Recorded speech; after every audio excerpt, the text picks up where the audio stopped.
What we're looking for here is the precise, the least amount of exercise required. The logical place to start, even if you're skeptical, is with the least amount possible. The logical place to start is not with an arbitrary number like 20, but with the least amount possible.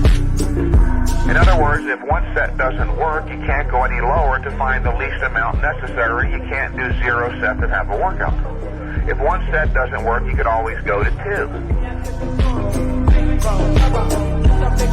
But I can save you the time and the headache. I've already worked it out. I've trained over 400 people, closer to 500 people now over the last 4.5 years. One set per exercise and never more than 2 sets per muscle is all that's needed. That's just the way it is. And if you're incredulous, you're skeptical, the reason for that is that you still have operative in your subconscious the childlike logic that more is better.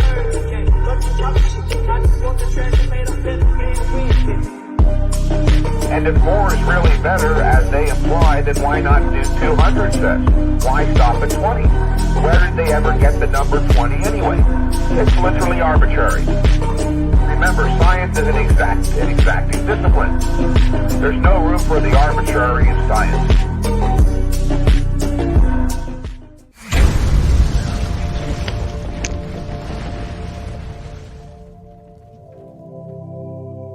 Works for us to know. He's going to help us figure it out. Such a boomer with this shit. Okay, finally. Now I've got you guys playing through the headset, and you can hear me. The mic is in my mouth. We're good to go. Yeah, we're good. We're good. We made it. We figured it out, man. All right. So, Billy, how are you? Nice to see you. All right, man. Just had a training session where I took every set to failure. Can you believe that? Apparently, some people think that is impossible. Holy shit. You performed the impossible, Bill. Yeah, man. I did 6 sets to train my chest and back. Total 6-set workout. Took it completely to failure. Yep. That's crazy. You're some sort of like phenomenon. Nobody else in the world is doing that but you, clearly. Just because it's not possible. As per the fine folks at Renaissance Periodization. Particularly those fine scholars.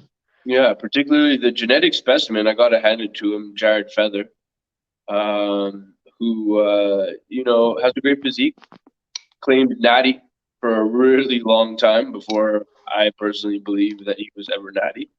But, Mike Israetel would probably have a bunch of weird, creepy things to say about that because Mike Israetel is all about saying weird, creepy shit. Is he not? Dude, he has some very strange takes on some pretty hot topics, Man, did we get the video that we watched earlier today to Primo Minister Justin Trudeau on the boards? I'm not sure, but I could definitely send it to him on Telegram through my laptop real quick. Yeah, send it to him. Send it over. I can't live my life moving forward unless our people see this video, bro. The stuff this little weird guy is saying is absolutely unbelievable, man.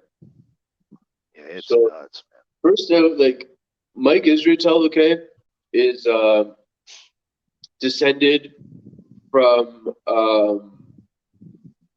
call them Eastern European refugees, Eastern European, Western Russian refugees. So do what you want with that understanding of his personal background. But what he also is a highfalutin, borderline, what do they call that? It's Ivy League. Temple is not Ivy League. I believe Temple is like a HBU, Historical Black University. I don't know, whatever. It's in Philly, so whatever that means. But he's he's a doctor of exercise physiology at Temple. So he's gonna hold these credentials over our heads. And you guys know that I'm not much of a credentialist. I've got my little degrees and whatever, and who gives a fuck about that? I got 1 degree. I shouldn't say I got no degrees. It's not in plural. It's in the singular. So people that don't like me might, call me some sort of fibber in terms of that, but I don't really give a fuck about that.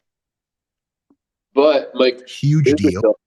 Mike Israetel would definitely bring up his awesome credentials, and then he hides behind Jared Feather's incredible genetics, because Mike Israetel's genetics are fucking miniature Shrek tier genetics. Yeah, he looks like an absolute troll. Like, with his takes, you would think he's trolling by how circular his reasoning is, and how none of what he says actually makes any sense. I'm sure it's all dressed up. There's a high lingual IQ there. He streams everything together really well. It's a perfect circle. It just goes round and around and around, and there's no real substance to it. So you think he's trolling, and boy, does he look the part. He looks like a little ogre. Yeah. And I don't have the best physique either. And it's kind of wrong to just clown somebody's physique, but holy shit, that dude's ugly.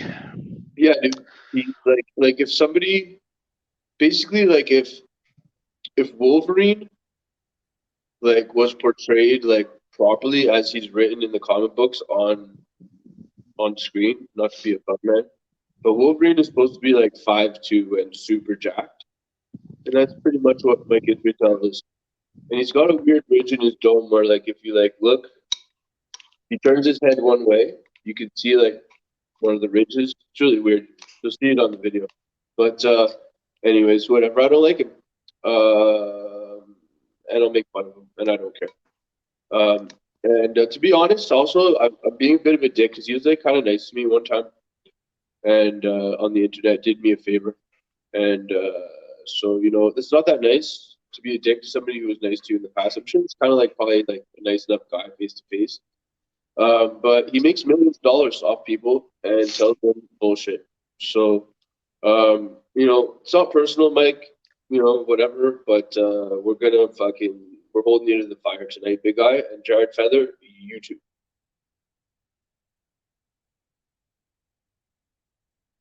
You don't just want to look good at the airport in Cancun. You want to look good. Well, we'll leave all the disgusting jokes for literally in 5 minutes when they begin.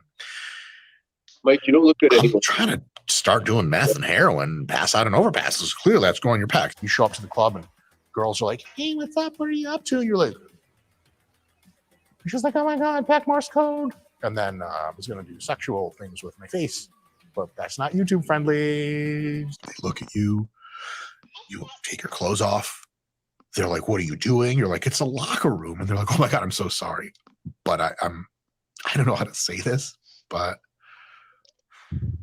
you are just, and you're like, "Yeah, it's just me, but did you want to I don't want to, but did you want to?" And they're like, let's go in the bathroom stall. And that's every Tuesday for me. Yeah. Ooh, it can work for people. This can work, but sometimes it'll have non-consensual sex with your elbows or pecs. Ooh, that was kind of sexual. I'm feeling myself. Friday, Scott, the video guy, thought that was hilarious. Acted laughing and probably touching himself, but that would make it just like every other video. Who knows what he's doing back there? Remember, the focus is still on pull, not on hip thrust. Look at this. Do what you did. Very Seth That's the Rogen. problem with our generation, these young folks. Yeah, Gutter brains. Too many cartoons, too much TikTok, too much fuck swipe, insta fuck, fucks to inst. Oh, she's doing it again. Pathetic. Ridiculous. Talking about incredibly well-oiled, slick, and well-engineered components. The machine is it's like skating on ice, and you actually know how to skate. And that one time you tried to skate, guy punched in the face. There was blood. The girl you liked, she laughed. And you're looking at the squat rack, and you're like, "Fuck this, man. I don't want to be here anymore. Just kill me." And God's like, "No problem." Lightning. And you just absorb the shit. You're like, "Ha ha ha." And you lightning him back, and he's like, "Yo," and you're like, "Yo," and he's like, "Yo," and you're like, "Yo," and like, "Are we related?" And he's like, God "Yeah, complex. Technically, we're all God's children." In any case, make some friends there, and it's 6 girls, and they're like, "Oh my God, you're buff. Can you teach us how to do jump stuff? We're gonna go lift." And you're like, "Of course, ladies." And you just spend the rest of the hour showing them Dr. Mike YouTube videos. Me personally, if I ever see E, pause it real quick. I get a blush. Killer, your audio's a little wonky, brother. You're not coming through too well on my side. Producer Justin Trendo, how do I sound to you? I think you sound okay, but I mean, as I was saying, it's like I think it adjusts over here. Okay, well, I don't think there's anything I can do about that. Maybe it's just when you're talking and the videos play and it's all kind of mashed together. It's a little choppy, but I can understand you one-on-one talking, just not over anything else. Just don't want to get lost in the sauce too much. Yeah, I was just talking shit about Dr. Mike there. And for good reason, you know. He's pretty stupid. None of his jokes are funny. You know, he's a doctor, right? So now I'm calling the doctor stupid. Maybe that makes me stupid. But I don't think so. I think we're gonna get to that in a second. What do you think? I think we should have saved this video for after we break down what it is that these people actually teach. You know, I'm not opposed to Dr. Mike because of his sense of humor. His very I don't like it. Yeah, I can't describe that sense of humor in a politically correct way. No. It's not that my problem with him is his sense of humor or the silly jokes he makes or that he, you know, endorses pornography use and that kind of stuff. It's his philosophy on exercise science, which has no basis in reason or logic. And I think we should take a look at his protege or one of his primary fluffers in the name of Jared Feathers. I use the pornography term since Mike's really into that. Yeah, that's what he likes. That's what he likes. He's all about that industry, the industry stuff. You know. So do we have? I guess I'm gonna have to get you to fire over. Do you have You want me to screenshots? send that? Yeah. Do we screenshot anything for Justin Trendo? We didn't screenshot anything, but I can send the post. Yeah, I don't think he has Instagram, man. Oh, okay. Oh no, it's well, a lie. I'm not That's sure a how to lie. screen. No, that's a lie. He does. What are you talking about, bro? What are you talking about? Well, look, I'll just send the post Of course I do. to his. Yeah, I'll send the post to your Telegram real quickie. Killer, why don't you give us some filler, bro? Yeah, well, I've been following these guys for years and years and years. I remember when Mike back on Facebook first found Jared Feather and started posting his stuff when he was claiming Natty. And I mean, the guy's pretty big and stuff. And I forget what they used to do. They did this experiment where they were like saying stuff about how fast Jared Feather grew, and I don't remember, nor do I care. But the point is that this kid has ridiculous genetics. Okay, he's got you pick up your cup of milk in the morning and your bicep goes to your genetics. You know what I mean? And like in the video, I think it's in the video you'll see for the post. He's got like Phil Heath, you know, like in the video. Phil Heath, bro, like, you know, like this guy was a point guard in college. Played basketball, and then all of a sudden just was the hugest guy. You know what I mean? So these are like Arnold. You know, these guys are freaks. They're not training to failure, and they're growing like pretty big, and you know they look good, and it's just not a rationale for anything.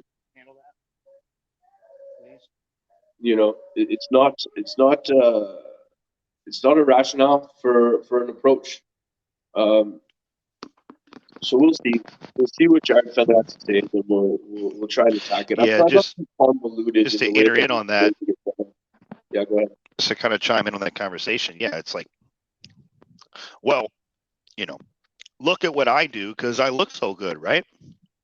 Surely I must be, you know, knowledgeable on this subject, I must have the answers, right? Because I'm the best looking guy in the room. And hey, look at all the other best looking guys in the room. They do all this stuff too. But the real common factor is elite level genetics, performance enhancing drugs, getting paid to live the lifestyle. Simple as it's your fucking job, dude. Like you could sleep 14 hours a day if you so choose, wake up, eat, go train, come back home, sleep the rest of the 14 hours. That's what you do. And to add to it the elite level genetics. Sure, you've achieved a level of result, but the question is it the most efficient way to do what you're trying to do? Can you get those results in a shorter amount of time, or performing in less number of hours spent in the gym? Can I replicate the same type of gains with 2 days a week or with 5 days a week? And if you could do it in 2, why would you ever teach someone how to do it in 5? But why? Yeah. Because you have such an inclination to stick to these arbitrary nonsense, these pre-laid foundations with no real foundation. These cornerstones of 12 to 20 sets per week, these cornerstones of training 4 to 6 days per week. But why? Why? That's the questions we're asking. Why is the big question? Because we're dealing with general population. That's who I've always dealt with. Those are the clients of Renaissance periodization for the most part. I know they focus on highlighting like their big time athletes that they train and stuff like that, but it's just not like most people, right? And so if you count up the amount of sets to failure that somebody like Phil Heath performs in a week, I'm gonna go ahead and make the argument that he's approximating like the same number as, say, somebody like yourself, most of our clients, or somebody like Dorian Yates, right? In the half hour to 45 minutes of training, 2, 3, and in Yates' case, 4 times per week, right? Yates was able to put on a type of size that and recover in a period of time that most people aren't able to achieve.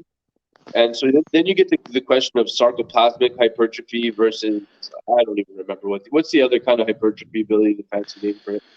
The idea, there's a theory of the sarcoplasmic hypertrophy, which is basically like shoving the muscle just so much full of fluids, and that being stretching fascia and creating multiple nuclei in the cell, and just kind of like trying to make a big fat muscle with enormous amounts of blood. That's like a big thing that Milo Sarcev proposes. Guys like Kevin Levrone, I think, were prime examples of that happening to the human body. Kevin would blow up. Kevin wouldn't train half the year, and then in a prep he could put on like 60 pounds, which should have been mathematically impossible, but his muscle was all pretty much, a lot of it was water, because it would just disappear and it would just reappear. You add up the calories, he couldn't eat enough calories to put on that many pounds of lean flesh. But look at the difference in that type of athlete versus the type of hypertrophy we're talking about. And I don't have the terminology because I'm a retard. I'm a retard, but I know a few things. Regular hypertrophy. Let's call it regular. Let's just call it regular hypertrophy. Yeah, and recruiting muscle fiber as well, right? So you're recruiting a ton of fiber, and then you're trying to swell up the fiber and sarcoplasmic hypertrophy. So we're not saying that you shouldn't attempt to incorporate like things like giant steps, things that give you a pump, that give you cellular swelling, which is basically sarcoplasmic hypertrophy. Doctor, we're Dr. Mike to get into all this fancy stuff. And, we could easily have done that if we had read the fancy science that I forgot 5 years ago, which I don't care about. It's neither here nor there. Okay. The point is that the gym is not a university, right? And there's no way to go give me the scientific method that you go about measuring reps in reserve, RIR, right? Individual to individual, you're going to scientifically measure where the edge of their failure is, right? And where they considered stopping would be a good idea, right? So you're going to look at a guy and you're going to say, oh, you had 4 or 5 reps left there. Okay, cool. Like I can do that. You can do that, right? But now let's go and try and do that scientifically, right? And now we're gonna say that we're objectively correct and that's academic. You had 4 reps in reserve. You don't know, man. You don't know that. You don't know that. Stop lying. You don't know that. There's only 2 levels of intensity you can measure for certain. Only 2. There is 0% where you do not pick up a weight, and there is 100% when you can no longer pick up the weight. There is not performing and there is failure. That is the only true means by which you can measure intensity. Hold on a second. My daughter is trying to turn off my computer.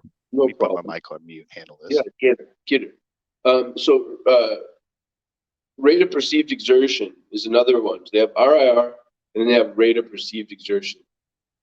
Rate of perceived exertion is a scale on 10 where I'm just explaining rate of perceived exertion, Bill. It's a scale Yeah, on 10. I can hear you, brother. Yeah, okay, cool. So it's a scale of 10 where people are saying, okay, like if 10 is death, like I'm like, you know, the Reaper's coming for me, and 5 is like halfway there, then how hard was that set or how hard was that rep, right? And so, you know, you might get like a little window as you develop as an athlete, you're going to get closer to a true 10, right? And Sure, there's a mental component to be able to push to that true failure. There's going to be a lot of in-betweens where your brain's telling you need to stop, where your breath is telling you need to stop, where the pump and the pain is telling you need to stop, but you have more, and you have to discover that, you know, through performing this, through just mastering your mind, letting your mind take over your body. So it is a skill that you have to acquire. Yeah. Sure, but I don't think you could acquire a skill to measure your intensity between 0 and 100%. Not really. I think 100% is always going to be what you're capable of in that sense. So, like, you know, if you don't have the mental capacity, well, that is still your 100%. So if you knocked it back and tried to do 80%, you don't even know how to push to a true 100. You're performing at about 60. Yep. And sure, maybe you could recover from 12 to 20 sets of 60%, you know, for lack of a better word, fuckery in the gym. Yeah. And I think this is Feather's point to a certain extent. What he's trying to say is nobody trains to true absolute failure. So it's and the same people who are touting RPE as this very important measurement are saying, well, you don't achieve true absolute failure. Well, like, you know, if the person perceives like that 10 as a 10, right, and they can't move that weight anymore, regardless, with the same quality as they started the set with, the set's over, and that's what failure is. So it's like they're trying to take something that is subjective to the individual, yet has elements of objectivity, and they're coming back and saying that subjective experience, because it's not like measurably objective, is not tangibly failure, right? So we're going to just like mix that up and obfuscate that. Like, you're not actually ever training to failure, so now do 5 sets of 10. Like, right? The logic doesn't fucking work, right? Well, I'll even go back further. And I think that the whole reason they come up with these theories and they come up with trying to measure exertion and trying to measure what we refer to as intensity in exercise science, they have their own little convoluted formula of intensity that applies to every person differently. Mm-hmm. And we define our term as effort. So intensity is simply effort. You know, it's not some convoluted equation of weight times volume times this that differs from every person. No. Intensity is effort. The reason they try to measure effort is so that they can then formulate to create a scenario where they can follow these arbitrary guidelines that were established in the 50s and 60s of the 12 to 20 sets. They have to be able to maintain this foolishness of 12 to 20 sets. And Mike will call this your maximum recoverable volume. Mm. You have to be able to train within your maximum recoverable volume. So you need to have an RIR of 2 to 3. So you're training at an RPE of 7 to 8.5. Right. You don't want to go to 10 because then you won't be able to recover from it if you do 12 to 20 sets. Right. You see, it's all in a circle. It's all in a circle. You start off at 12 to 20. You have to train at this RPE. You have to hold this RIR so you can go back and you can meet the 12 to 20. And then you'll do that and over and over and over again until you're so freaking worn out that you have to then mesocycle out of it and create another little cycle of training where you have to deload from it because you are overtrained. Yeah, all they've done is create a convoluted linguistic contraption so they can talk you into maintaining the crap that was perpetrated in bodybuilding magazines for the last 50 years. That's what it all comes down to me. That's the way I see it. And you know what? There's going to be the naysayers. There's going to be the people who are the high volume advocates. They're going to say, well, you know what? This person's big and this person's big. And Bill, didn't you start with high volume? You know, blah, blah, blah, blah, blah. Maybe it does work. Well, it is working in a sense, isn't it? Yeah, it works. For some. Yeah. If you can navigate all of this confusion and, you know, you get your food right and you just fight and claw and scratch hard enough, you'll get some success. Yeah. But how much time and effort could you save? Exactly. Did you have to be doing 12 to 20 sets training 5 days a week? Did you have to do that? Did you have to go through all those deload cycles? No, you didn't. There was what's called efficiency. You know, we could build a house with a hammer, you know, or you could dig a pond with a shovel. Let's say that. I could dig a pond with a shovel. It'll take me a long time by myself, man. It might take me my entire life to do it. Or I could hook up a 425 horse John Deere tractor on tracks with a 17-yard scraper pan, and I could dig it in a day, which is more efficient. You're going to brag to me that you dug the pond with your shovel? Cool, man. Cool shovel. Cool shovel story, bro. That's awesome. Good for you, man. I did it in a day. Yeah. You know? No, I did so much other stuff too. And that's really what this is about is freeing up the time so that we can do other things. You know, I've got 2 children. I've got a wife. Hell, I'm a competitive bodybuilder. I train 2 days a week, man. I can't afford to be in the gym any more than I am. If I thought I needed to, I'd do it. But there is a better way. I could be with my family. I could pursue other hobbies. I don't have to live at the gym. It's not a social thing for me. I don't need to live there. My identity is not the gym. And that's what these people, it is. Their identity is being a gym rat. Mike's identity is to enable people to be gym rats, to live in the gym. It's all about the lifting. No, It's all about the pump. Nothing else to life, man. And Exactly. that can be that, like, you can afford to have that be the case when you're, you know, getting a lot of money externally for you. And so You have know, the financial incentive. Yeah, a lot of financial incentive for him to say what he says and do what he does. And, like, you know, Renaissance Periodization, it's literally the most successful platform, like, in the world for online training. So they have to have some success. They have to be able to bring people to a certain place. And so they're doing it somehow. But the people that they're highlighting generally are people who have the time and the energy. They're athletes. And they have those extra hours to put in the gym and to focus on the extra stuff. So again, the thing that I'll say about a program like the one you're describing, so it's a language is a huge factor, right? How are we explaining what we're doing, right? What are we telling people actually? And then what are they actually doing in the gym when they're there, right? So I would argue that in the 2 sessions or 3 sessions you might get in a week, 1 session for some people, right? Yeah. That you're hitting as many body-changing reps, as many transcendent reps in our method as you are in theirs, without the added recoverable volume. So maximum recoverable volume. What is that? Right? Is it a thing? Well, like, how much volume can you recover from? It is not necessarily does not necessarily equate to how much size and strength you add. right? If you do 50 sets, like 50 reps of incline press, right? And you got to failure one of those sets, right? So 5 times 10, and maybe at the end of the fourth set, you approximated failure, and in the fifth set, you failed, right?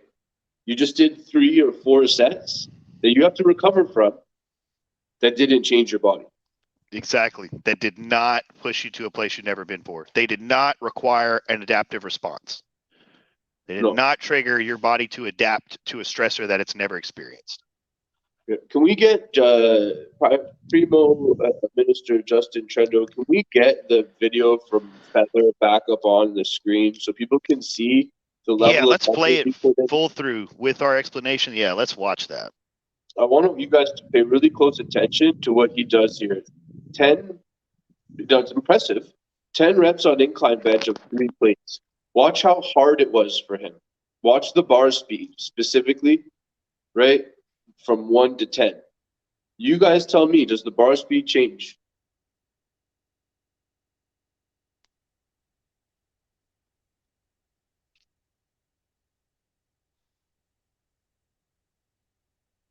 Can we get a full screen on that?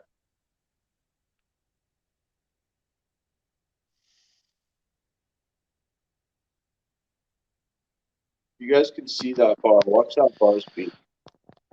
Smooth as butter. Looks easy.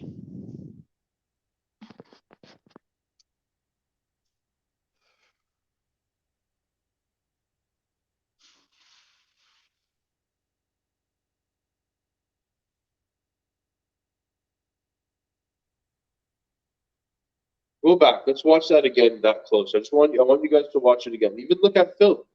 Look at the speed of his hands. Right? What did he do there? Did he fail? Watch it, Phil, again here. That's not Phil. That's Chris Cormier. Yeah, there you go. Did he fail there? No. Watch this again. Watch the bar speed.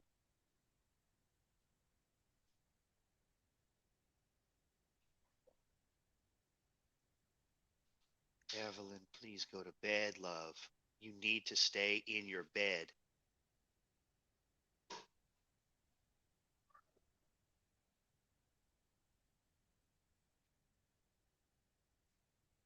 Bar speed doesn't change. Okay? Watch here again. Look his hands. And he's done.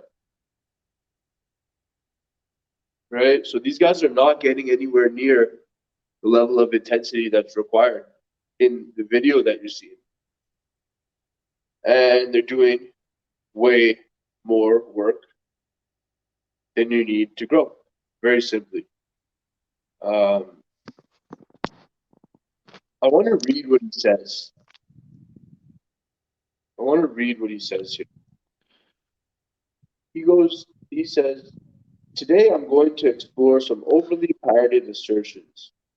He says, these assertions are a myopic person's scientific reasoning with little to no evidence.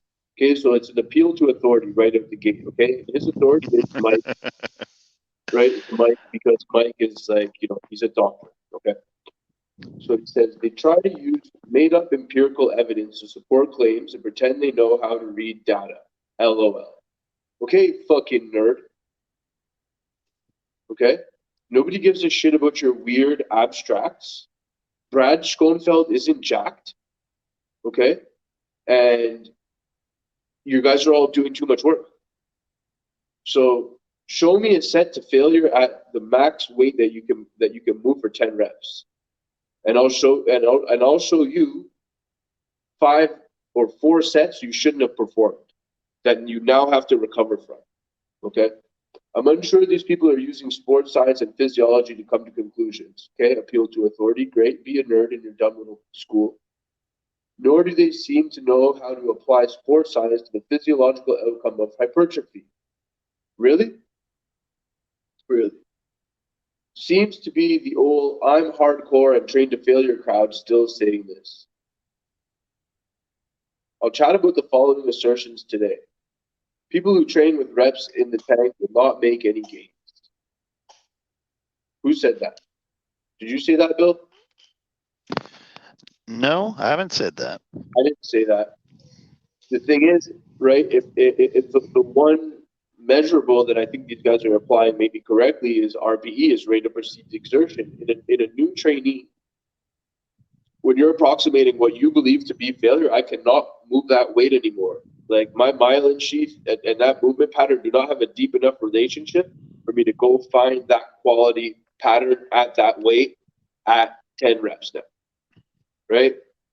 That can move over time, but you have to progressively load it and deepen the relationship over time.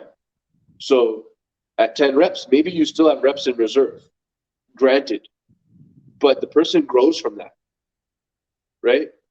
So why don't the top guys in bodybuilding apply science then? The top guys in bodybuilding don't need to apply science because they're not fucking nerds. These guys will grow in the morning when they eat their cereal. These guys are guys like Jared Feather. Look at that video. Phil Heath, who grow from that level of rate of perceived exertion. That's like what? He's talking about counting reps, 4 or 5 reps. It's a 4 or 5 of RPE.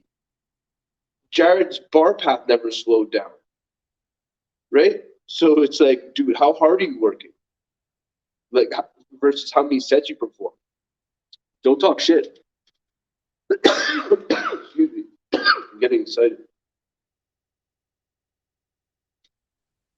Ola Kila's a little sicker. Says, I've heard this many times and I had to be quite honest. It's hilarious that people say this. My counter arguments. You want to take the counter arguments while I choke here? My counter arguments.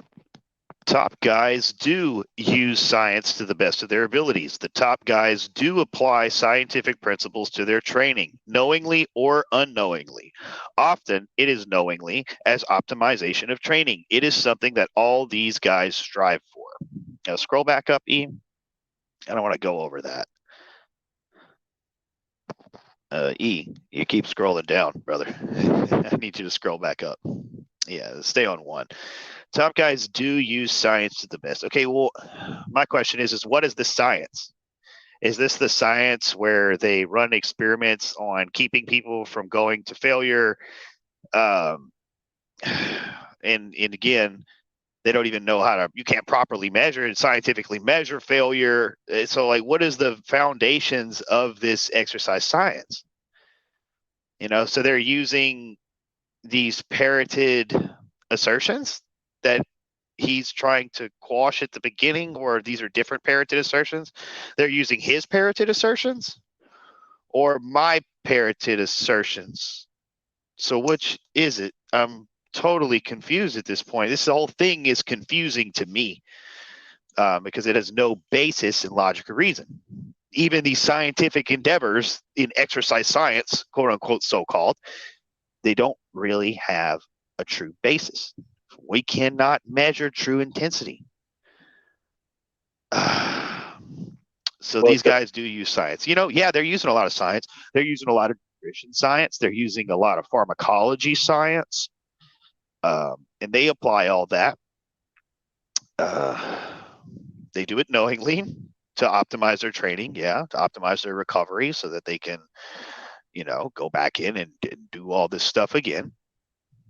It's something that they all strive for. Yeah, they all strive to eat a lot of food and use the PEDs in the safer way that they can to enhance protein synthesis and, grow bigger and stronger. If someone is to say they don't use reps in reserve, then there better be a lot of evidence for this straw man. It seems to be the final anecdotal argumentative point in any debate around this topic. I don't think anyone has ever said they don't use reps in reserve. You just showed us a video of tons of pro bodybuilders stopping before they reached failure. So I think that everybody trains with some reps in reserve, and then they'll do a set to failure. They don't do all their sets to failure, but they'll do a set to failure. And scientifically, from papers that I've seen, it is that set to failure which will trigger the adaptive response. There you go. Now they'll try to say, in certain papers that, oh, well, if you do 3 sets with like 1 to 3 reps left in the tank, you'll stimulate the same amount of growth. Okay, well, that's cool, but why would you do 3 sets when you could do 1? Now, what I will say is that yes, for sure that. Why do 3 when you could do 1 and get the same result? The papers that I have seen from Schoenfeld says that it's 1 rep. So if you stop 1 rep from failure, from absolute failure, right, then you get the same hypertrophic response as if you would perform that final rep. I'm not necessarily going to argue that or throw that back in someone's face, but the transcendent reps, like if you are able to perform that rep, you're getting 1 more transcendent rep. So either way, right, you're stimulating growth in those last 2-3 reps. Right. And so then again, how do you measure that person's absolute? So what's the difference between the rep before failure and absolute failure? Right. Measure that for me, please. Right. On every single guy that needs to grow who picks up a weight, go and measure that. Then go and tell us that there's strawman happening and that we need a lot more evidence. And that guys are making anecdotal arguments, in a debate. This is nerd shit. Okay? This is nerd shit. This has no place in a gym. The reality is that these guys are performing the same amount of transcendent reps, that is to say, the same amount of reps that make you grow. They're just not performing the reps that don't make you grow. Yates, right, is a great example. All of Yates' sets contributed to his growth. There was no fluffing. Whereas Phil Heath, not the case. I'll ask you a question, Billy, because you've had the opportunity to chat with Milos Sarka. What did Milos say about sarcoplasmic hypertrophy and what you just said, fluffing? Well, so the way he described, his sets, his idea behind it is to run these things called giant sets, where you have a gauntlet of exercises that you train, and you train some of them to failure. You'll make a few rotations, and obviously as you get further and further in these rotations, it's going to get way more intense, right? It's going to require way more effort. So basically, you're stringing together a giant superset. A superset is an intensity modifier. A superset in its nature makes something more intense. It's going to require more effort. You have no rest time in between. You're jumping from one to the next. It's more intense. It's more stressful on the body. He has multiple supersets in order. And there's a lot of intensity there. So, and my thinking is that, my little pea brain puts it together. He's just created an actual intense work that could create a stimulus to sugar growth. Yeah, so let me frame that a little bit. So, if you train to failure at a lighter weight, it's going to take more reps. You fatigue yourself to the point where that weight becomes the stimulus that creates the failure. How do you guys think people get jacked in prison with no weights? Right? They do push-ups and push-ups and push-ups and push-ups and push-ups until they fail. Yeah. Right? And they're maybe not switching exercises, okay, to target different areas of a muscle. Maybe they're not switching angles as easily. But they take the exercise to failure. Maybe they do another set of push-ups and take it to failure again. Okay?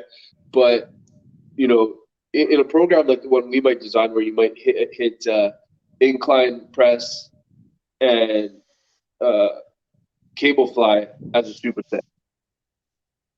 One superset, two exercises back to back. Both are taken to absolute failure. If you do 100 push-ups, okay, you take your last few reps to absolute failure. you rest and recover, and you do another 100 push-ups. I'll be right back, brother. I've got to take care of some. Keep explaining to the guys. No problem. And you take the reps to absolute failure. You've created, arguably, like you failed, right? You failed in the incline press. You failed in the flies. You failed in the 2 sets of 100 push-ups. So the tension and the RPE, the actual exertion that you put out, the intensity becomes the same on the transcended reps, the reps that precede failure. Okay, so this is the basic concept. And so what you're seeing in guys who train for volume, train 2-3 hours, is they don't have enough weight on a bar to create that failure in 6 to 10 reps, right? Like you just saw in that video, Jared Feather does 315 for 10, like it's nothing, right? He's going to do that 3 or 4 more times, and then maybe fail at the 4th or 5th set, right? And then what he's gonna say is the sarcoplasmic hypertrophy that's developed in the lead up to that one set to fail at the end of those sets is some sort of contributor, along with the tension that created the failure, the intensity that created the failure in the last set, that these things combine to create your maximum recoverable volume, which then translates to your growth as you heal. Now, what Billy and I are saying is if you take a weight that is going to cause the same amount of intensity, the same amount of demand, right, from your system in a single set, 6 to 10 reps, and you fail right away, you'd haven't performed the other 30 to 40 reps that are going to affect systemic recovery, and you still hit the button. Right, you hit the button on your incline press, you hit the button on your flies, and you're out and you're done. Right, so for a normal person who doesn't have the time, energy, why are you doing 3, 4, or 5 sets of the same exercise? Right, this is the question, and this is the question that Jared Feather can answer, and it's the question that Mike Israetel will take literally 17 years and write 15 books about and have like 25 studies done in Temple University to try and obfuscate the reality of it when it's just not that complicated. It's obvious on its face. Very simple. It's the intense work that gets the job done. Oh, sorry. It's the intense work that gets the job done, guys. You cannot be truly intense on those first 4 sets of 10 if you're using the same weight. If you can replicate a set of 10 over and over, that is not anywhere close to your maximum effort, an effort that is going to trigger an adaptive response. It's not. I could challenge you to go in 1 week and do 4 sets of 10 with a weight. So you're going to pick a weight that you can replicate 4 sets of 10 with. Okay. It is only on that last set and probably on that last rep where you're going to feel the real struggle that we're talking about here. Then I could challenge you to do that struggle on the first set of 10. So then pick a weight where that struggle happens on that very first set. And then I'm going to tell you to replicate that 4 times. What's going to happen is you're going to do 10 reps on that first one, and then you're going to do 5 on the next one. And then you're going to do 3 on the next one after that. And you probably won't be able to lift it on the 4th one at all. What's the difference between those 4 sets? You actually worked on one of them. On one of those, you did it on the last one. On the other, you did it on the first. If you do it on the first, you don't need to do it on any other ones. So you have saved yourself 4 sets that you don't have to do. They're not needed.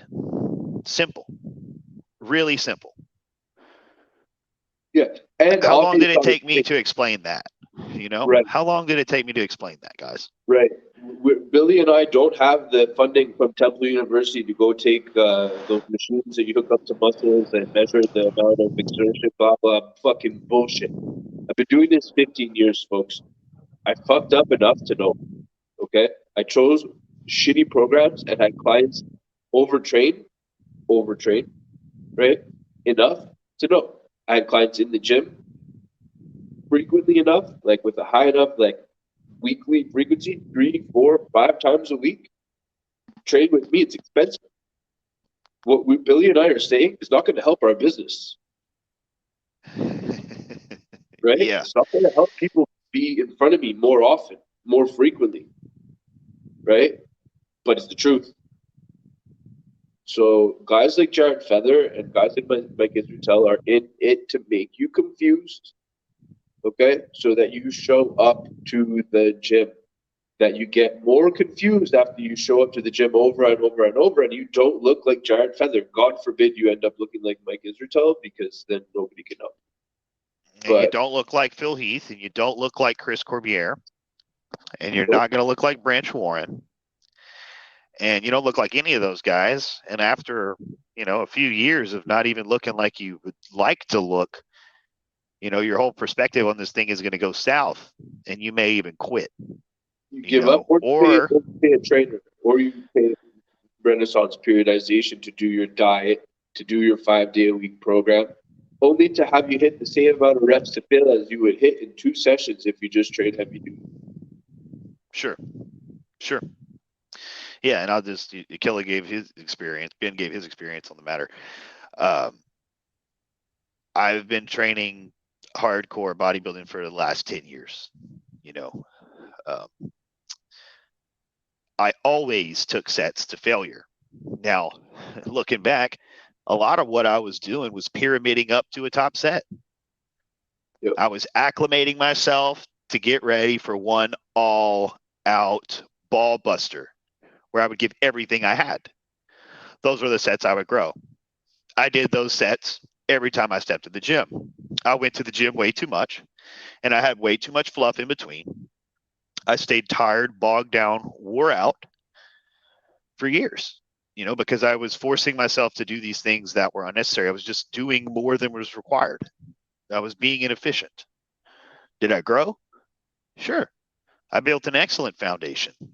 Could I have done it a better way? Let's go back to the shovel and the tractor analogy to dig the pond. I dug the pond with the shovel.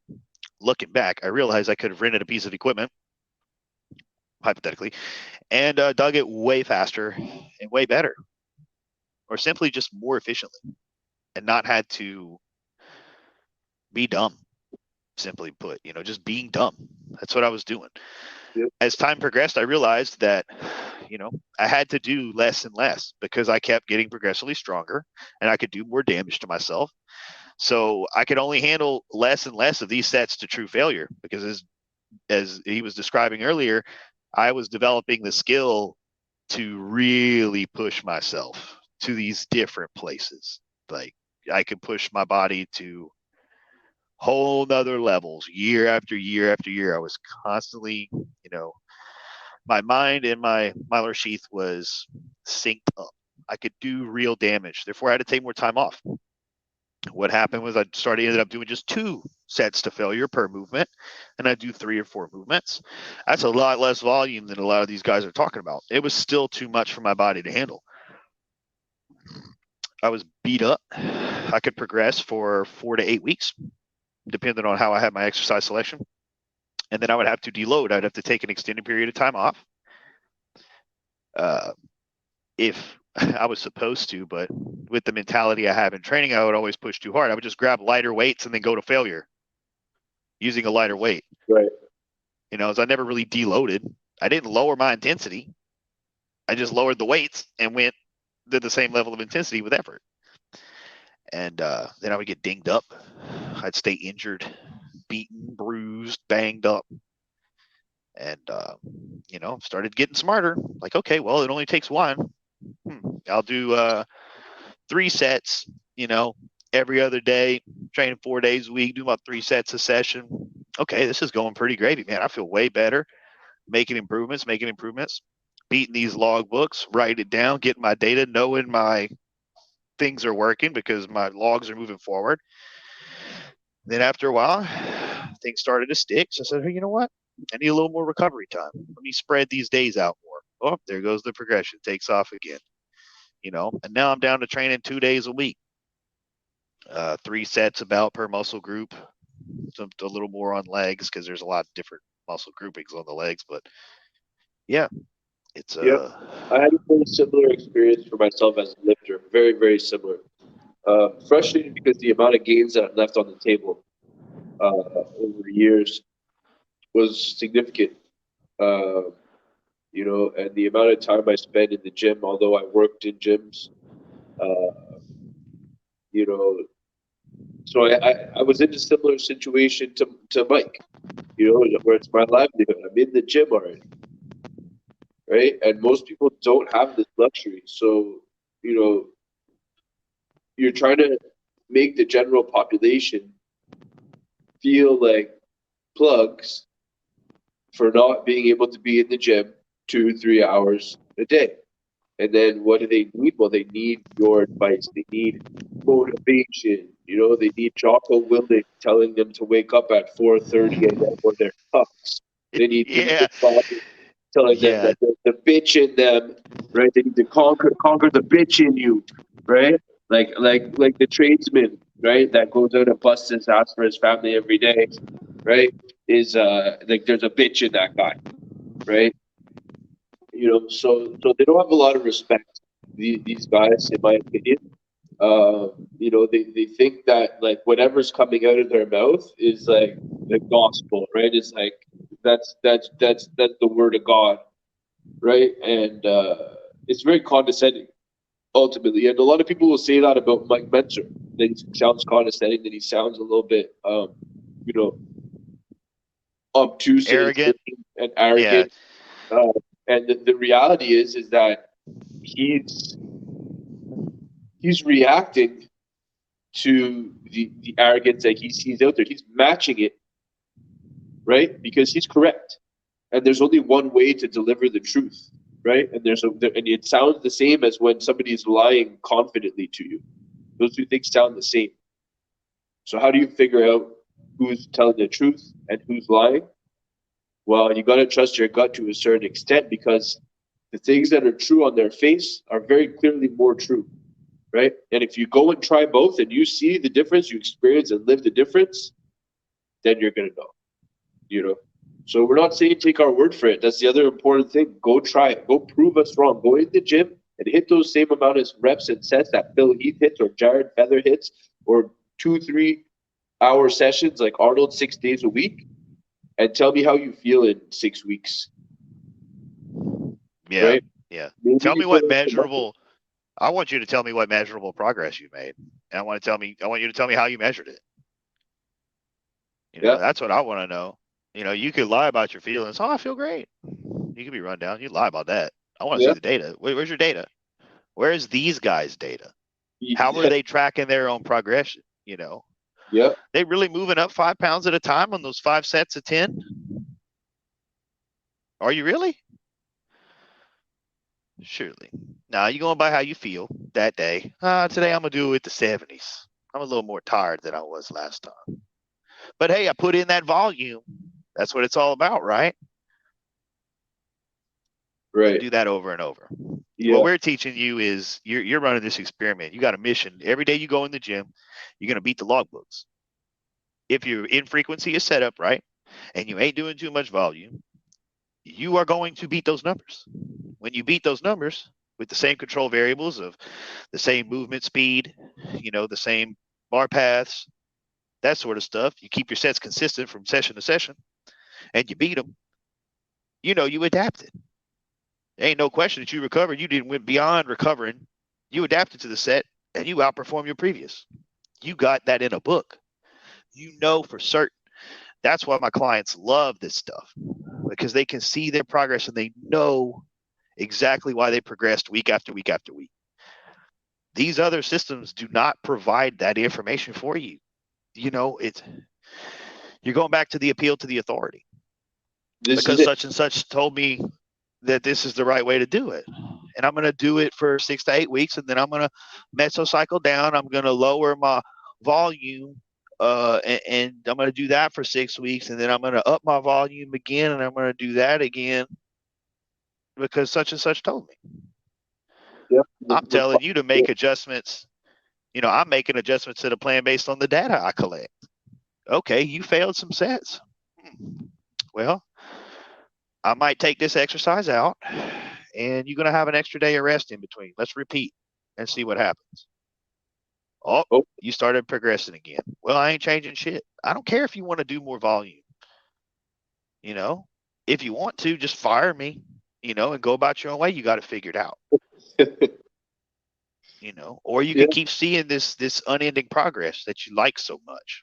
Yeah, that's the last big lie. That's the last big lie. The main thing, like the holy grail of training in the gym is linear progression. It's the thing they tell you doesn't exist. They're telling you that you can't progress linearly, that you can't continuously progress without taking a step back or having to deload. It is a lie, man. It's a lie. Don't listen to these people. Yeah, to be honest, I'm waiting for my progression to stop. It hasn't. I went into the gym to train today. I was like, man, whew, I'm kind of tired, you know. Man, I had a rough week. Ooh, this is one of my 2 training days. I'm probably going to fail today. Guess what happened? I beat all my sets. I outperformed despite how I thought I was going to. Why? Because the system is sound. I had enough recovery time. I was able to adapt. There's enough infrequency within my training. I'm not doing too much volume. You know, like I said, I've been waiting for it to fail. And if it does fail, it's usually, you know, it's probably a sleep issue, honestly, because I'm too tired. Or if I fail, I will lower my frequency again and lower my volume again. And I am certain that I will progress. The training logs have not failed me. You know, I threw one away a few months back. It was 16 months of data. You know, 16 months of standard progression. There's some little deviations in there. Took some little steps, fixed everything up. There wasn't no stuck at a plateau for months. That didn't happen. There wasn't deload periods. There wasn't any of that shenanigans. You know, and it didn't matter if I was prepping for a bodybuilding show, or if I was rebounding from the show, or if I was on a cruise and I wasn't blasting gear, or if I was blasting gear. I was always progressing. I was always beating those numbers. I was always getting better. Steady going. I'll tell you, man. Never stopping. Just going. I went back to work. Hard. I work hard. When I'm at work, we bust ass. It's physical. And I took a week off between my push-pull day and my shoulders and arms day. Me and Billy do 3. He's got me on the same program as him, more or less. And so overhead press was my big compound lift to open up. And I got sick. Like, I was sick like yesterday for the first time in forever. It's just a little head cold. It's nothing, but I progressed. Why? Because I rested enough. I was not at my best. I've been back physically, sore, tired, beat up from work. But I had not done that exercise in about 10 days, 2 weeks. I was rested. It wasn't enough time for me to detrain in that time from the movement pattern, right? Because that's also another lie they tell you. If you don't train a pattern for 2 weeks, you detrain. Bullshit. Yeah. Or your atrophy. Or you atrophy. Yeah, my muscle's just gonna disappear over 2 weeks. I'm gonna atrophy. It might be a little bit after that, but I mean, if you stay in that 10, 14 day window, you're okay. You're okay. You're fine. You know, So I beat my numbers, right? I pushed a heavier weight than I had pushed the last time. I didn't push it for more reps, but I pushed a heavier weight by I think 10 pounds or something. And I'll get more reps out next time till I get to 10, and then we'll go up again. This is not rocket science, folks. You don't need to have a big, weird brain formation like Dr. Mike or have $1 million, annual budget for your research department to figure this stuff out. You just don't. Okay. So, Yeah. do you think we chewed these guys up enough, Billy, or what? I think it'd be fun to go in the comment section and just just pick some erroneous comments and just kind of dissect them. I mean, we've definitely hammered the point. It's simple, and it's what Mike has taught, and it's right because it's logical. Intensity, maximum effort. Okay, intensity is the means by which the adaptive response is triggered. You can only measure intensity at 0 or at 100, i.e., train at 100. You can measure it. Volume is always an inroad to recovery. The more you do, more you have to recover from. Body has limited recovery capacity. Therefore, you should train as hard as possible and as little as possible. What are you left with there? Train one set to failure. Boom. Don't do it too often, and don't do too many of them, because you will not, like I said, limited recovery capacity. How do you know if you're progressing or not? You write it down. If you beat it, everything's in order. If you didn't beat it, you need to go back to the drawing board. You're doing one too many. You're doing too much of a thing. You maybe didn't or too sleep. frequent You of a maybe thing. didn't eat. You maybe didn't rest long enough. 3 simple things you could look at very fast. If the problem falls outside those 3 things, bro, I still never seen it, so I don't even know how to answer the question. It's usually that, man. It's not complicated. It's not. So let's go into those comments, Primo, Mr. Justin Trendo. Do we have I'll just say it on stream like this because who cares? Like, do we have dono links? Is that something we're doing? Yeah, I have something set up. Okay, let's get that out, bros. Let's get that going. Post that somewhere.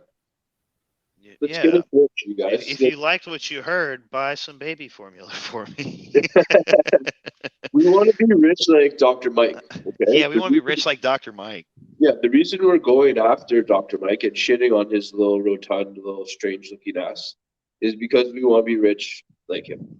So it's all about money. We're creating drama. Yeah. We don't care about you guys. We just, you guys like drama, and drama drives clicks. So maybe we could just hit it big, by being controversial, and everybody will click on our stuff, and we'll make money. Yeah, if you think cool, normal people like me and Billy should be rich instead of weird, porn-watching, midget, Eastern European refugees who sneak their little weasel way into academia, okay, and try to obfuscate the truth for people. If you think those guys could be rich, but not guys like me and Billy, well, maybe you should just go watch Dr. Israel streams. Don't you see how that's a disproportionate demographic? Those kind of people are getting rich. Yeah, there's way more cool, normal people like me and Billy, and that's what heavy duty for. Those people should be rich, Just saying. Make us rich, and then we'll have your back. Okay, and we'll teach you heavy duty, and then we'll transcend all together. Okay, all together. Collectivity. That BDC. That big BDC. That big dog collectivity. Get to BDE and with BDC. We're not. Listen, we're only making jokes like that because we have to compete with Dr. Mike because he's degenerate. So. It's just they've had a monopoly.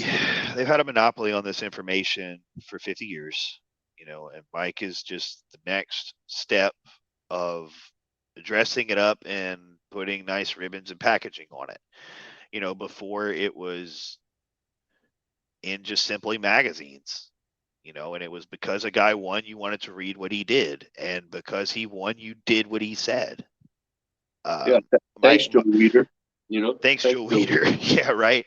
And got men like, Arthur Jones started challenging that and tried to come up with scientific reasons why they thought things should be different. Mike Mincer expounded on that, and I believe his system is the ultimate. It's the most logical. It's the most thought through. It's the most sound. I cannot find a hole in it. I've yet to have a single person refute it to me. They definitely couldn't make any argument that they had a more efficient system. I've never seen it happen. So here's another thing I could say. Tell me who has been more operationally influential on bodybuilding. Okay? Joe Weider, who produced all kinds of content, right? And tried to control the industry, control who won, blah, blah, blah, blah. I could shit on Joe Weider for forever, right? Or Arthur Jones, who invented the Nautilus machine. Yeah. Okay? Right. The machines that you guys go and train on in the gym, when you're not hitting a squat, when you're not under a barbell, okay? And you're not pulling on a cable from a cable stack, although arguably he invented those too. I'm not even terribly sure. But a Nautilus machine, the big trend now is plate loaded machines, right?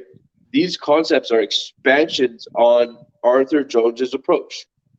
The Nautilus machine is the thing that you see people using to train to failure the most. So who has the biggest operational approach? The guys that are trying to leech the money out of the industry, or the guys that are building the tools and mechanisms through which you apply your effort to develop your muscle? Do you understand the difference? Who's correct? Who should you trust more? Who's more right? Who has impacted things in a more operationally sound manner?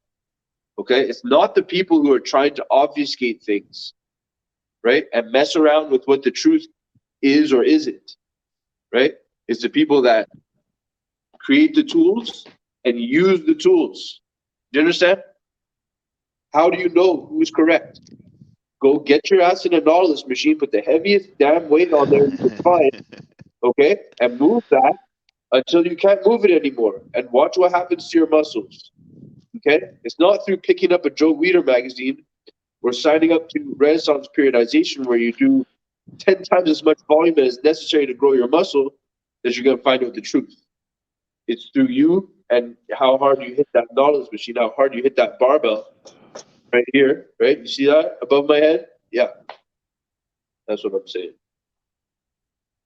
And these guys will tell you the same thing. And it's not a question of who's a pussy or who's not a pussy, Jared. Okay? I'm not calling you a pussy, but you're a big guy. You've got a great physique. You've got great genetics. Good for you. You're strong as a house, bro. You're strong as a house, dude. I would love to see what you could accomplish if you trained with maximum intensity, man. Yeah, I'd love to see what you could.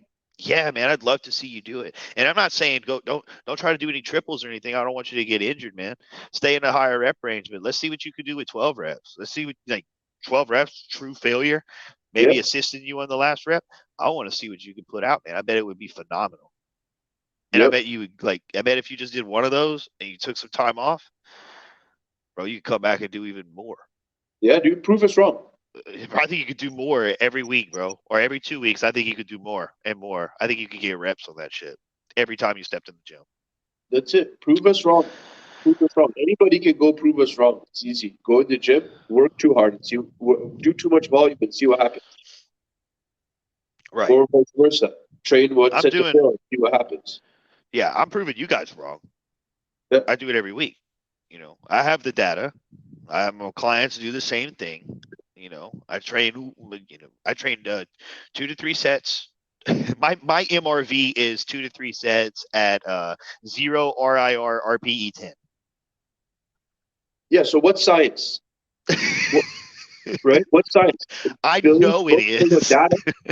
Yeah, there's no evidence or data, right, Billy? That your book is worthless data, right? Because there's no machine, there's no funding from different sources, different types of little people, didn't fund you. Yeah. So that means that your shit is no good, Bill.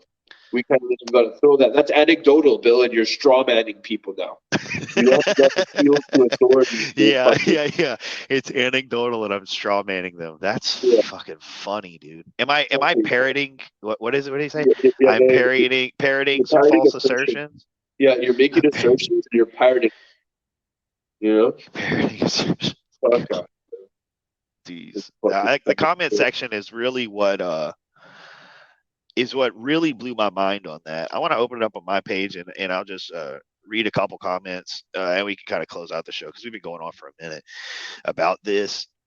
But it was profound to me because a man by the name of Nick Walker commented, and Jared, and maybe even Nick thought he was supporting Jared's claim. I don't think he was, but Jared sure seemed to think so. And it's quite funny when you unpack it because you'll see that is not the case at all. Let me get you up in here, Akila. Pull that up. Hit this Instagram post. I'll look at it on my screen. Let's see. Comments. Oh, I have to log in with my stuff. I don't know my password. Shit. I have to log in to look at comments. Producer, pull that shit up, Jamie. Come on, let's go. He's doing one of those things where he doesn't watch the stream, huh? Yeah, just make it avocado. he just walks away. Make it avocado. You don't have to edit this one, so you have to watch it. Yeah, okay, yeah. Click on the comments, brother. Let's get that open. Get back here. Uh-oh. Yeah, IconoCast right here. Go find. Yeah, Nick Walker's. Yeah, here we go. It's impossible to take every set to failure. If I'm doing 3 sets of 10, the last set is really failure. Thank you, Nick Walker, for proving our point. Yeah. You can't take the first set to failure and then take the next 2 because you're not going to do it with the same weight. Yeah. See, Nick understands. Yeah. Nick Walker gets it. Nick Walker trains heavy duty. Those first 2 sets leading up to those 10, he doesn't really count them because they don't really matter. It's that last set that he takes to failure. That's the one he's preparing for. That's why he did those other 2 sets beforehand. Yep. And maybe he's doing 3 sets to failure. He's aiming to fail on that 10th, on that 3rd set. Yeah. And I'll tell you what he's doing. He's acclimating. Go ahead. Call me an asshole, but maybe, just maybe, Nick, the last set of failure there might have been heavier if you didn't hit those first 2 sets, my guy. And then maybe you would have placed 4th or 5th or whatever. 3rd. What did you place, Billy? Maybe you would have been a little higher, my guy. So, again, like I'm criticizing Nick Walker, right? It's like criticizing fucking I don't know who, like great high level athletes. You know what I mean? Like God forbid a skinny little dude like me, criticizes Nick Walker. However, right? If you're doing the 1 set that you failed at, and you did 2 sets before, why not just cut those 2 sets out and add 10%? Well, what I think it is it's just that's an intuitive style of training. I think Nick is training intuitively. He's working his way up to that 3rd set. Yes, which I'm not really against, right? Like it's fine. Right. But, he just has a little more extensive of a warm up than we would, and also he's probably using 100-pound heavier dumbbell than we would. Everyone listening, and then everyone listening to this fucking stream. So at his level, right, which is a level that is so far beyond Jared Feathers and mine and all of us listening here, Nick might need a set of RPE 8, RIR 2 before he works into that absolute set to failure landing at 10 with the 250-pound dumbbell in his hands or 200-pound dumbbell. So here, let me make my. So Nick's acclimating himself up to a top set to failure, which is what I do. Yeah. I acclimate myself up. Let me tie my assertion a little more here. Like when we're deadlifting, okay. You have a heavier deadlift than me. I have a arguably relatively heavy deadlift in my 6 to 10 rep range. I could have a heavier one, whatever. But let's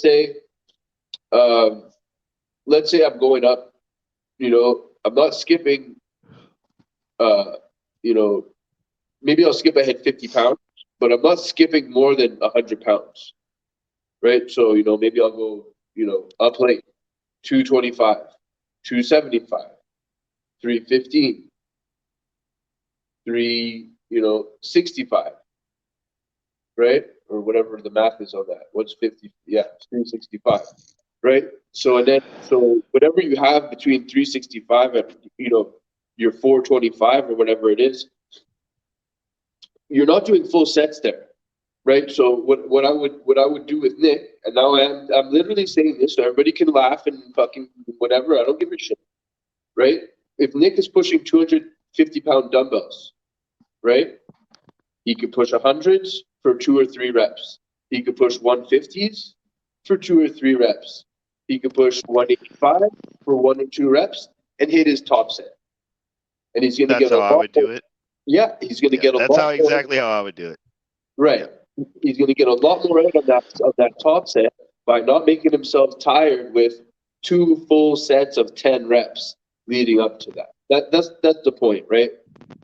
It's that it's all about that top set. So don't make yourself tired, especially when you're that strong, right? When you actually need to incrementally get to that top weight, or else you're going to snap your shit, right? Right. Yeah. So, anyways, that's, you know, we're talking about like the applied science, the application. How would you actually deal with a savage like Nick Walker? Well, his incline dumbbell press to me is like a deadlift, right? I take the same approach, you know, and then maybe you have a superset attached to that, right? To add a little bit of extra volume, right? And some more tension and some more intensity. Right, so just as an example, now I've gone and I've told Nick Walker how to train, so everybody's gonna lose their minds. But who cares? You know. Yeah.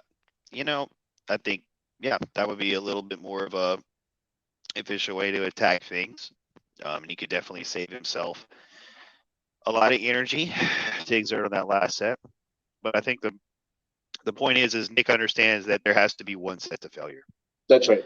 And he said Nick it right. does. Nick has that one set to failure, and he knows that that's the set that matters. And he works himself up to that set, and then he moves on.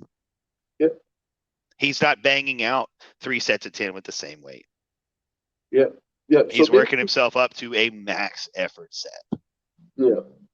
Yeah. Maybe we're talking past each other a little bit. Maybe Jared's, you know, trying to, you know, maybe he's talking past us and we're talking past him. But so here's what Jared says after 100%, my man, and that's how a lot of people train. Or they don't take the final set close either, but pretend they take all of them to failure and then talk a big game like they do LOL. So this is where kind of like I initially understood, like this is what triggered me was the whole comment section of this. Yes. And he's saying that they're not taking all their sets to failure. And I would agree they're not, but I do it for a different reason. You can't train all those sets to true failure like I was talking about before. But a heavy duty advocate, he does. Every one of them, because I've only got 3 of them to do. So I can take every one of those to failure. That's right. Jared Feather can't. He can't do it. Therefore, he cannot comprehend the idea that somebody does take every set to failure. It doesn't equate to him. It's not in his worldview. It doesn't exist because he is so stuck on those arbitrary foundations of 12 to 20 sets. Sure. Of course, you can't take all those sets to failure. You cannot. You wouldn't be able to meet your MRV. It would be past your MRV. This is real. This is real. Like our boy Hamza next, I think nails it. You know, in the comment section, and there's a number of people in the comment section here that, yeah, I mean, he even says I've progressed amazingly with no deload, just good sleep, surplus volume. So this kid is nailing it. And there's a number of people in there that prove us correct. There's nobody that's turning around and saying, I never take any of my sets to failure. And I do 12 to 20 sets a week, and I have great progress. There's nobody in there saying that. Look, here's where me and Jared agree right there. It would be impossible for all 10 of these sets to be to failure. Fatigue accumulates intra-session. A set of 10 to failure might result in a set of 7 to 9 reps of subsequent sets. If utilizing a fail approach, if something is written as 3 times 10 for any other than absolute rep achievement, then you can almost guarantee there are reps in the tank on most of these sets. We agree, Jared. We totally agree. You're 100% right. You can almost guarantee there are reps in the tank most of these. Watch anyone who trains. Okay, you can almost guarantee that there are reps in the tank in most of these sets, and the individual is rep chasing, and once they hit the target reps, they stop, because that's how you write the programs, genius. Watch anyone who trains this way. Phil Heath, Dorian Yates. No, Dorian Yates did not train that way. Yeah, him too. This is where he says that Dorian Yates left reps in the tank. Nope. The audacity. On the stage today, they stopped with like 4+ in the tank half the time, Lyle, especially close to contest. Now that we know it is literally impossible to train failure all the time while still achieving these types of volumes consistently, there he is. You gotta maintain those arbitrary volumes. That's why you can't train to failure all the time. Yeah. Because if you did with those arbitrary volumes, then you would just be destroyed. It's impossible. No shit. That's exactly what we've been explaining for the last hour and a half. Yeah, intensity is your guideline, right? Yes. Failure is your guide, right? You're 6 to 10. It's like dude, like Jared, you know how to choose weights for sets, right? Jared, you know how to go up to a set and say, okay, I think I'm going to get 6 or 10 out of this set. You could do it on the first one, or you could do it on the fourth one, but you know how to do it. That's all Dorian was doing, figuring out when he was going to fail, at what weight, and then smashing that shit until he failed at that weight. And then moving on. And writing it down in the book. And coming back and beating it the next session. Wow, bro. Rocket science. Where's my white coat and my nerd glasses? Where's my degree up on my wall? Dr. Mike, where's my porn watching and my imported wife, anyways.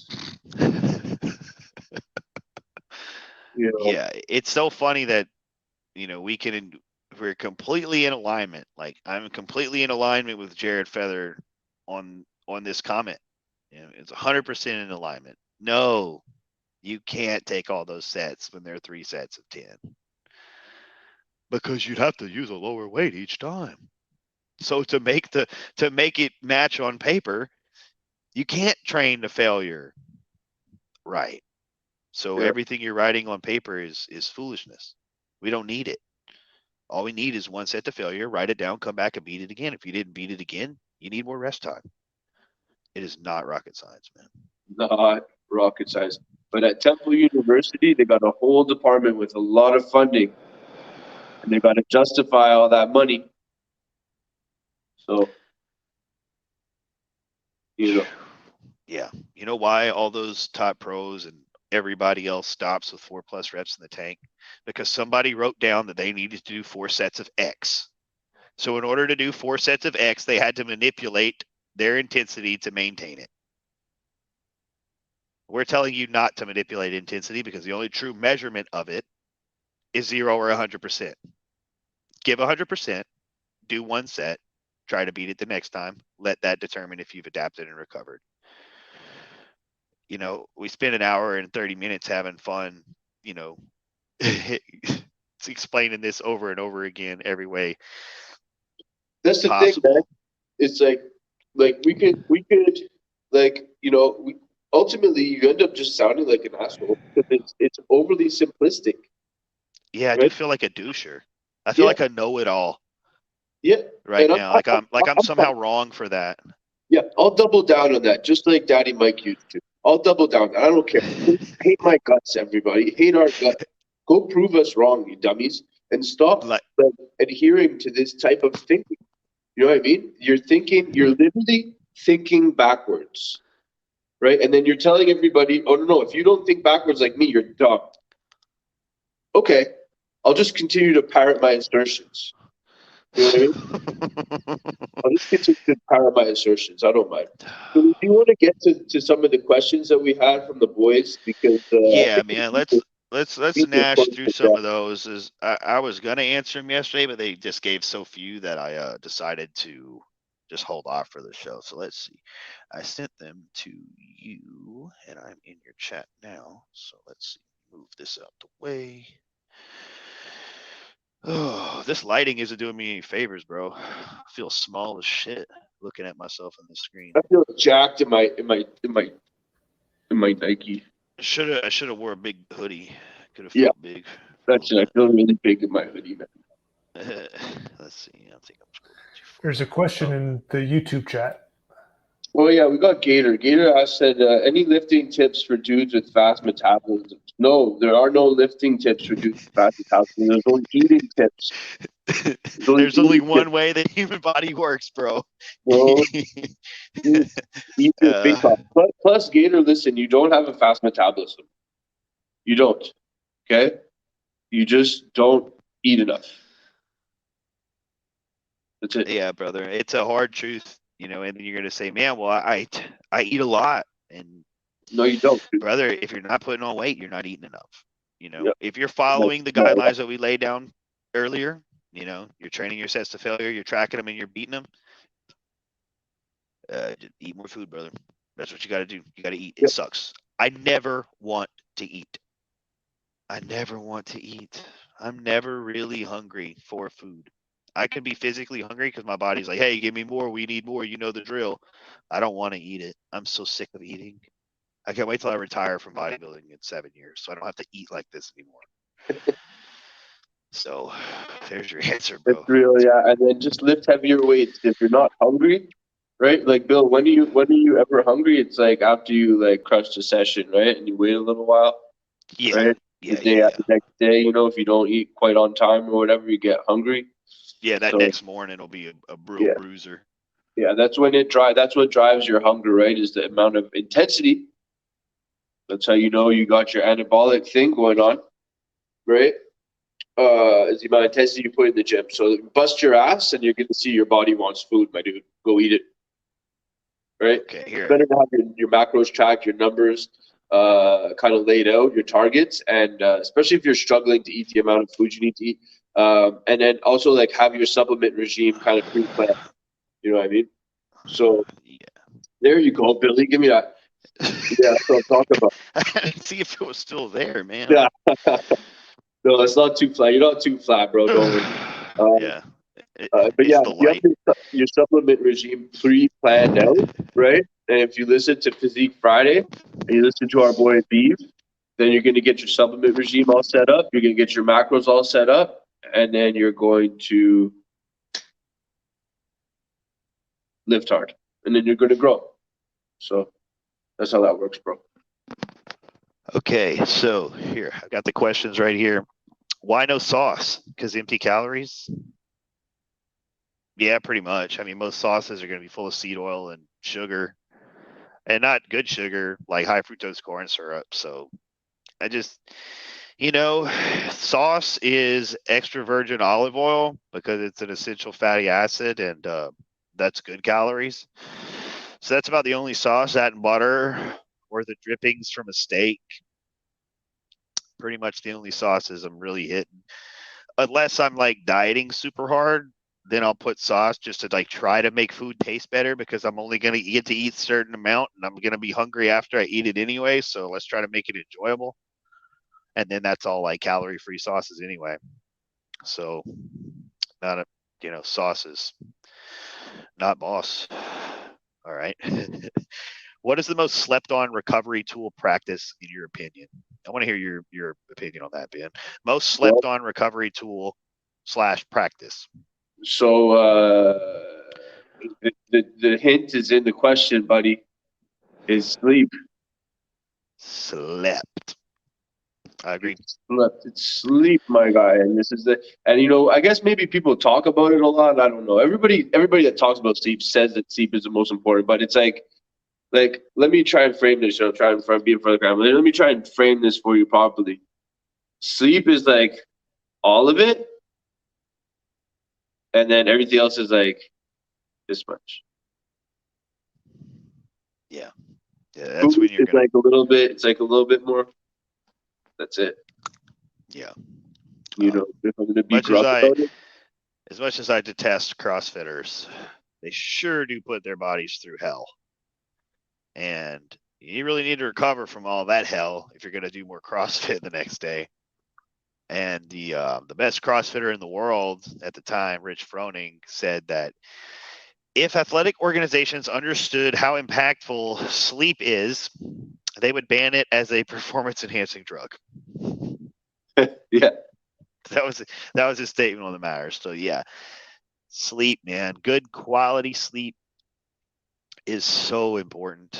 The most slept on recovery tool. I'm trying to think of some other recovery tools, man. Steroids. I'm gonna say have a relationship with a physiotherapist, someone who can perform manual therapy, someone who can adjust your body, work on you when you get dings and stuff like that, and prevent them from turning into injuries. That's been a huge thing for me. I have a really good friend of mine locally that does all my deep tissue work and stuff like that, and it's made a huge difference for me. And Ben Yeah. has even recommended me have certain things done to my body that has made a huge difference. Yep. Yeah, this is important for an athlete, you know, of your caliber, for any athlete, really. Learning to understand your body, learning to deal with, you know, the amount of intensity that you perform. And for other people, they're just doing too much volume. So, you know, sometimes it's like, what should you do to recover? And sometimes it's like, what not to do. Like the things you Right. don't do are Yeah. actually going to be the things that help you the most. So not overtraining is going to be Yeah, a the most big slept thing. on recovery tool in the grand scheme of things, because like everybody sleeps, right? But Yeah. the most missed out part of this whole equation, I think, is frequency of training. I think people are training too often Yep. because they train way too much volume. Yeah. So I think training too much. So train less. Yeah. Train less often. Less volume, more infrequency is the most slept on recovery tool. Minimum recoverable volume.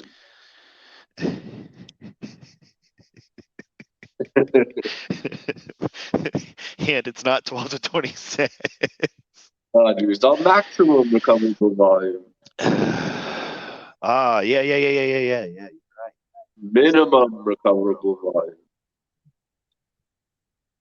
Meaning, I'm watching myself in the camera get all into it.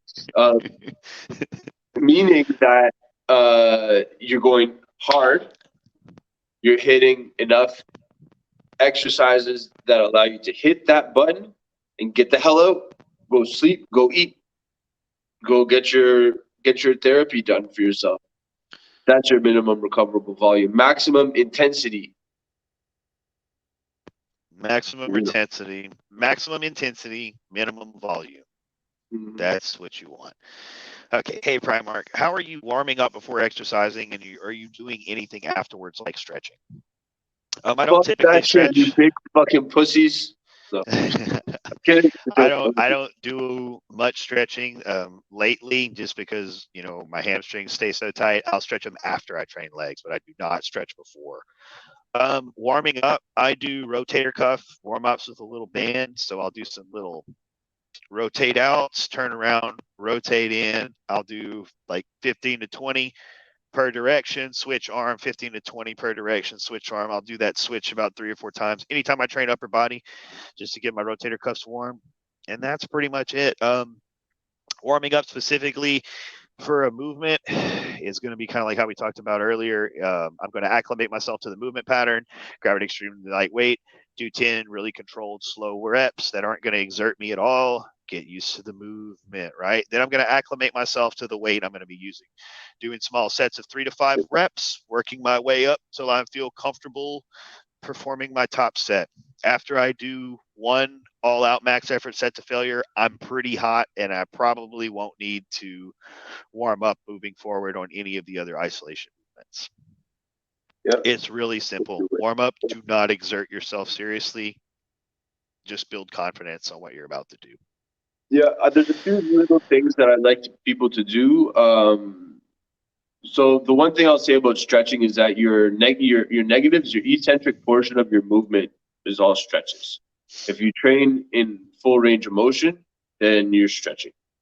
And so exercise selection then becomes really important, because if you're developing the muscles like along the I can't see myself in the camera, like the bell curve, okay, of your muscles. So you got two end ranges. You're weakest at those points. You're strongest in the middle, right? For any muscle group or any force application. So if you select exercises that attack those three areas of a muscle group, you're stretching the muscle group along its entire range of motion as well. Okay, so it should 100%. balance out pretty nicely. And so that's kind of the approach that I take, generally speaking. And sometimes you get people like you have tight hammies, tight quads, Bill. You get that issue. So then, some maybe those genetic predispositions, and you address them as they come based on the individual. So then there's some protocols that I really like, and I think Squaw University basically has them already down. Just some range of motion stuff for your shoulders, range of motion stuff for your hips, and some stuff that develops torso rigidity and develops your neurological relationship with neutral spine. So once you kind of like add all those things in, blast a few of these little like really low demand, like sub exertion, like not even hard, like zero effort, and just try and make it feel really hard. Activate those areas. Low traps is an important one for shoulder work.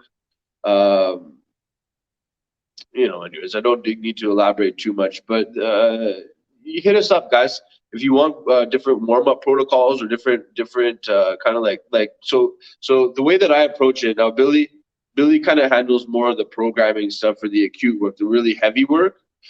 A lot of the exercise selection. I'll throw in a few things here if I want to see this thing or see that thing. But mostly Billy's handling the acute work. Okay. And then I'm handling what's called like the sub maximal work. Okay. The chronic work. Okay. And then, so we're trying to maintain people in a relationship that's something like 2 or 3 low-level workouts, very low-level, very short, deliberate workouts that don't hit any type of maximal intensity, where you might find your 2 or 3 or 4 reps at 10, 4 sets of 10, right? But there's no failure in that. It's not meant to put muscle on your body. It's meant to prepare you for the work that you're going to be doing in the program that Billy provides us. Right. So is to help your body just move the way it's supposed to, so you can actually do these movements in their correct ranges of motion and not be in pain after you've done those in the correct range of motion. So yeah, one is to prepare you for the job to do. Yeah, he's very good at that. Science. Yeah, not rocket science, and all this stuff is all task oriented. It's how your brain works, right? So it's task to task to task to task. So you have to give little movements that help prepare you for the bigger movements, things that your brain recognizes as similar. Yeah. Right? These are powerful tools for the uninitiated. Okay, let's see. This is a legitimate question. When I was doing 5 sets of a given lift, I progressively increased to allow warm up in the lower sets. Now that I'm doing single set hit, I go straight into 10-ish reps of my 75% with no warm up except maybe bands. He says that was a legitimate question, but I don't see a question. When I was doing 5 sets of a given lift, so I think in the chat somebody else had asked previously. He's talking about somebody else's question having been legitimate, and the question was about warm-ups, which is I think the previous question that we just answered. Okay. So, yeah, well, I'll just disregard that because we're not measuring percentages, bro, of our 1 rep max. Don't do that. Who cares? The only percentage we're measuring is 100% intensity. Yeah, in a hypertrophy rep range. So if you say 75% is like your one, like if you're able, if your 1RM is whatever and you're saying 75% that you can hit for 6 to 10, I guess, whatever. But like, you know, is that really true? That's the thing that me and Billy are trying to say. You don't know. We don't know. Right? And Can't so, truly equate that, man. yeah, it's really tough. So you kind of got to move on from those kind of other ways, that those other frames, those other ways to perceive this stuff. And you got to really try and find what your high end is on each of these movements, you know, whatever they may be, whatever the exercise selection is.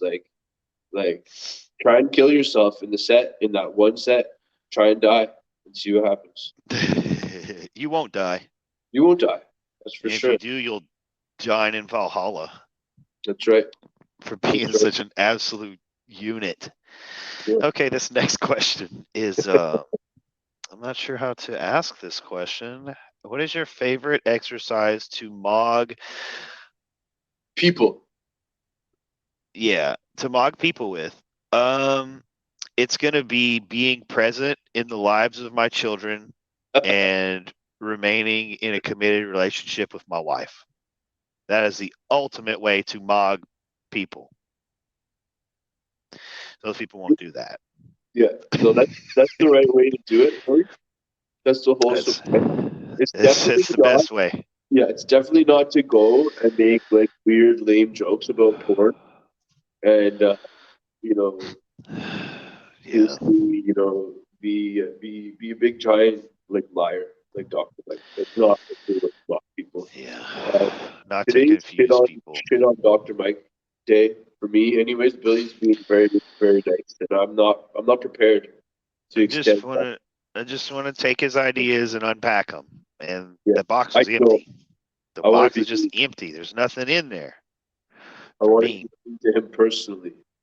That's what You're gonna do like the Sam Hyde thing. You're just gonna challenge him to a fight. Yeah, No, yeah. Like I want to fight you, I'm Dr. coming here. Mike.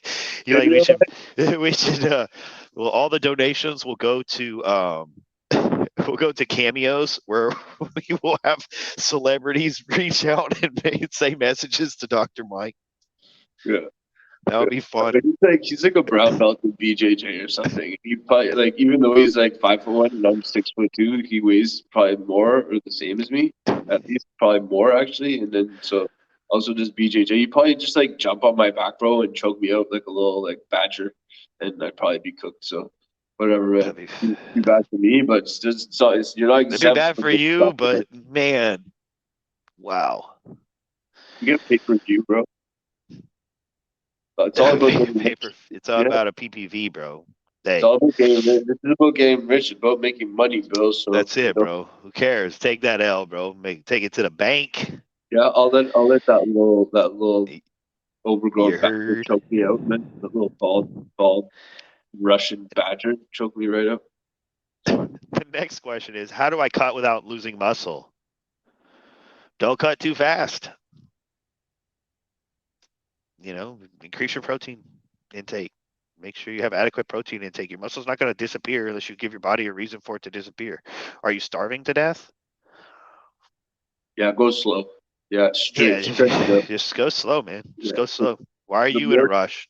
Yeah, the more natty you are, the slower you got. The smaller your deficit has to be over a longer period of time. 100%.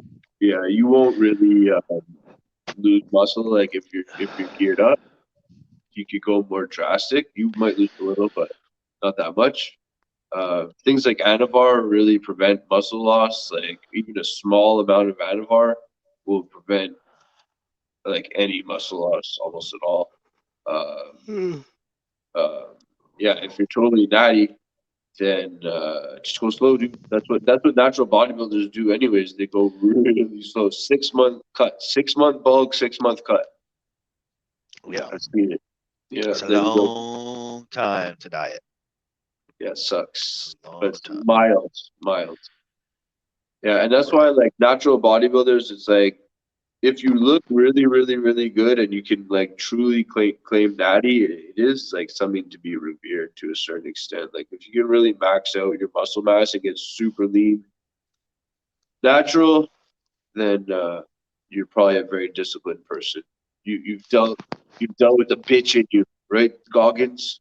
Right? You're to be elevated above all other humans. You make every guy on gear look like a total piece of shit. You're just so much better than them in every way, and you should be worshipped. And people should give you their women for being like the ultimate natty daddy. Yep. And that's what you guys all should aspire to. It's just you immediately are better than everyone else because you're natty, and they're not. You've discredited all of their hard work. Dedication, the dedication they think they have, and they thought that they worked hard. They don't.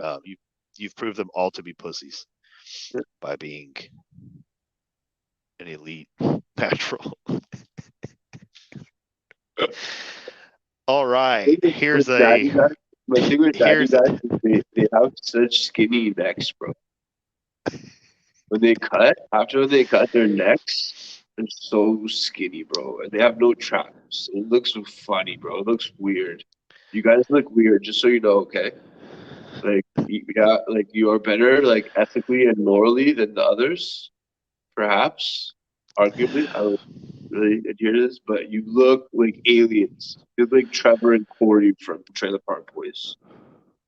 damn. They're weird alien bodies. Yeah, Wow.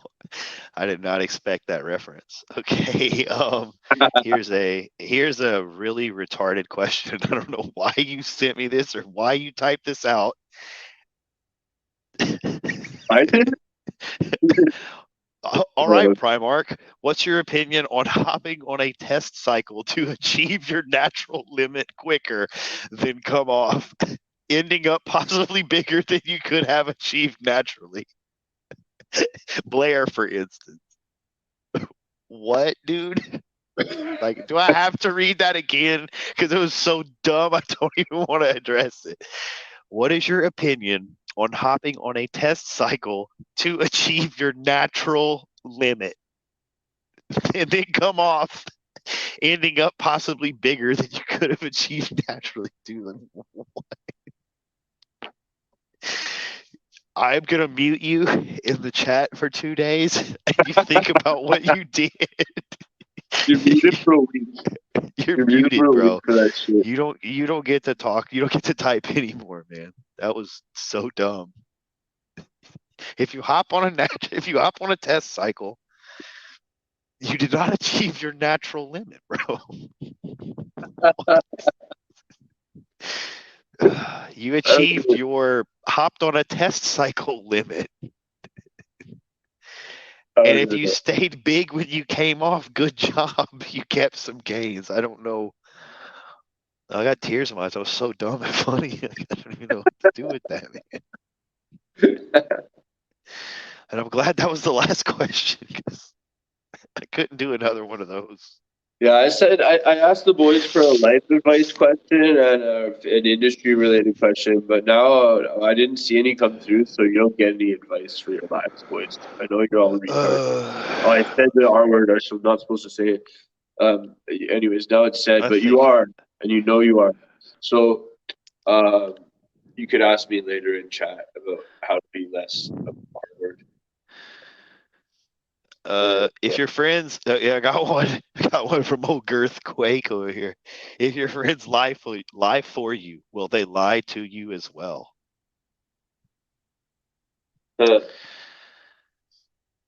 If your friends lie for you, will they lie to you as well? I'm gonna say not your homies, not your boys, not your boys. So we're making a distinction between homies. Women, and friends, like your boys. Yeah, your crew, like your people. You know, they lie for you, and they better not lie to you. But you know, like, because that's a rule. It's like that's a rule. That's a code, right? So it's like it's external. Like out group, you can lie, but in group, no lie. Because then I you think consequences. But women, the men, yes, they will. The boys have answered their own question. They have done it amongst themselves. And he says, yes, true wisdom is keeping yourself out of situations in which you need people to lie for you. Bingo. Do not try to untie the knot of lies. Take out the sword of truth and cut straight through them. Yeah, there's that too. I would rather scare you with the truth than keep you with bullshit. Galatians 23:37. There we go. Yeah. This is true. Like lying. Like what context was I thinking of? Where like you might have what your whole. You're asking me to tell you what context you were thinking in? No, I'm not asking. It's a rhetorical question. But like, Oh, okay. but like where like I don't know for different reasons that I won't really elaborate on. We've had certain tier of authorities circulate to a lot of my homies and ask a lot of questions. So, I don't know, lie of omissions. Like, anyways, the point is I trust my boys. If my boy has to lie, for example, okay, like when you're wheeling chicks with all your buddies and you're wheeling chicks, you're allowed to embellish. Okay? You know what I mean? It's like a thing. So you're allowed. And so it's like maybe your homie's gonna talk you up a little bit more, tell a little fib. That doesn't mean he's gonna lie to you, it means he loves you. You see what I'm saying? So there's different contexts, but mostly the chat is right, and I'm just like probably a scumbag for thinking about lying in the first place. That's like an acceptable thing. Because you don't need to really ever. You should just tell the truth. It's way better and way more powerful. Yeah, that's where my stance on it is. I don't want my friends to lie for me because I don't want to be in a position where they need to lie for me.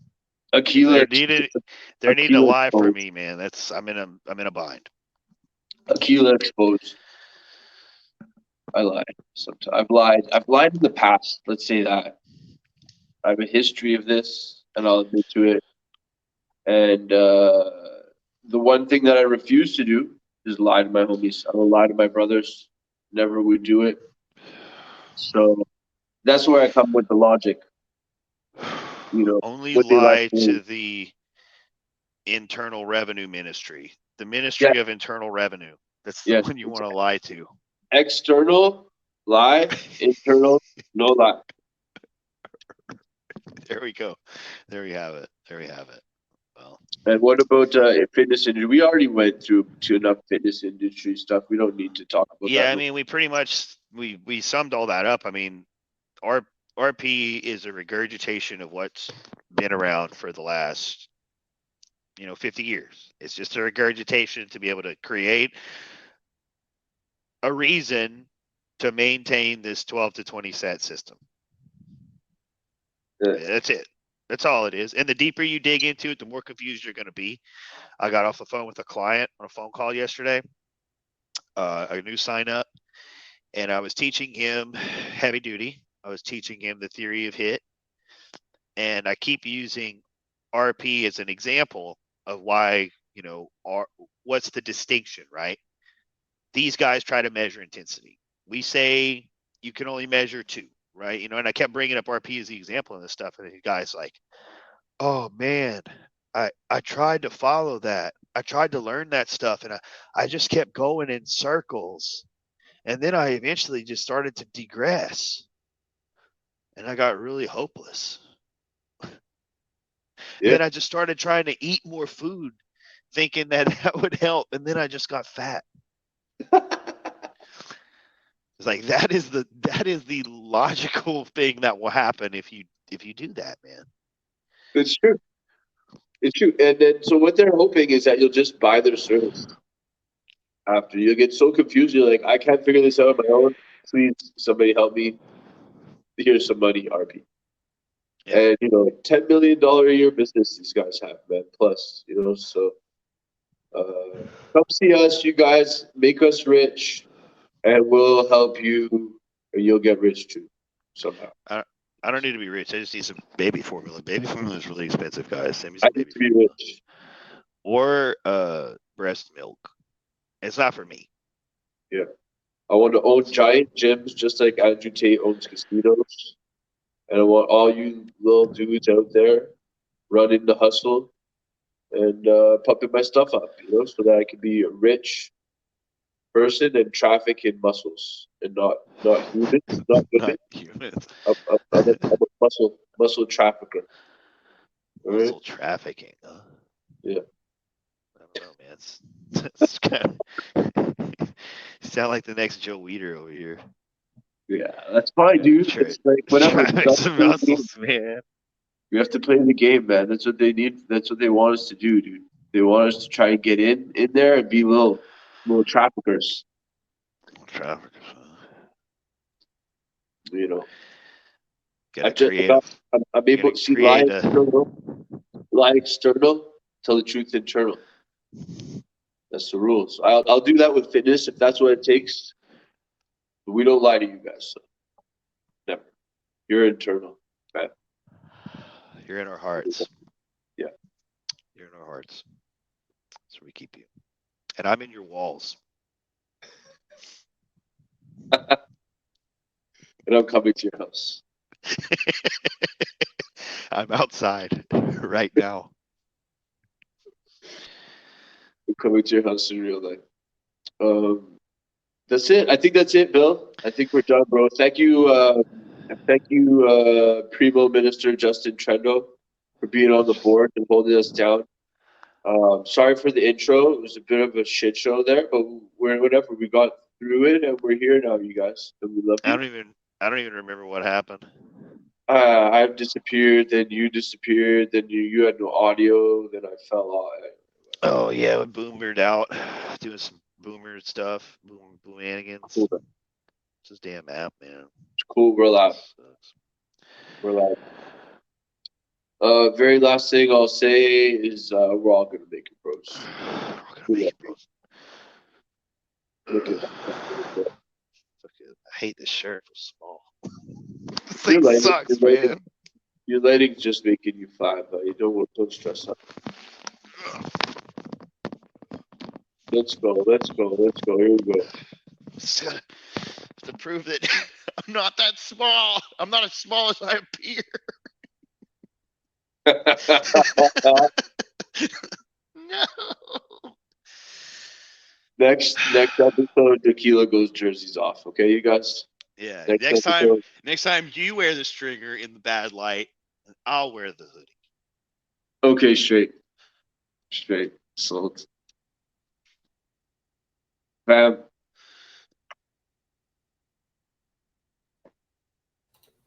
All right, I'm out. See ya. In order to train as hard as possible, you must retain a clear image of your purpose.